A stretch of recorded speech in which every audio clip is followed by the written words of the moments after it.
জার্মানির অপরচুনিটি কার্ডের জন্য সুখবর।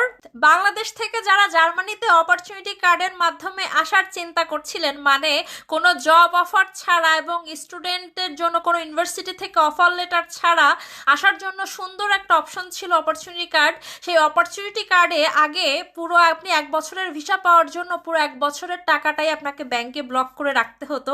সেই অ্যামাউন্টটা কমে যে এখন আপনি 3 মাস কিংবা 6 মাসের টাকার পরিমাণ ব্যাংকে দেখিয়েও কিন্তু ভিসা পেয়ে যাবেন। এবং সেক্ষেত্রে আপনাকে জাস্ট যে কয় মাসের টাকা আপনি ব্যাংকে দেখাবেন সেই কয় মাসের ভিসাই আপনি পাবেন। তো এই হচ্ছে ব্যাপার, এটা কিন্তু আসলেই দুর্দান্ত একটা খবর।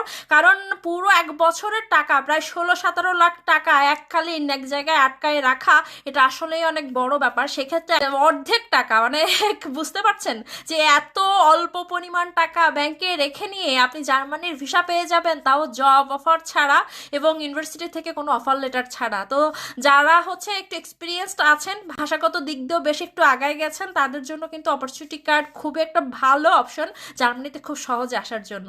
তো আর দেরি না করে যারা যারা অ্যাপ্লাই করেননি অ্যাপ্লাই করেন, আর যারা যারা অ্যাপ্লাই করেছেন তারা মেইলের অপেক্ষায় রাখেন। কারণ জার্মান অ্যাম্বাসি কিন্তু অলরেডি কিন্তু এইগুলো ইন্টারভিউ ডেট দেওয়া শুরু করে দিয়েছে এবং অলরেডি ভিসা দিচ্ছে। অনেক মানুষ অলরেডি ভিসা পেয়ে গেছে। তো আপনার হচ্ছে মেইল বক্সে একটু খেয়াল রাখবেন।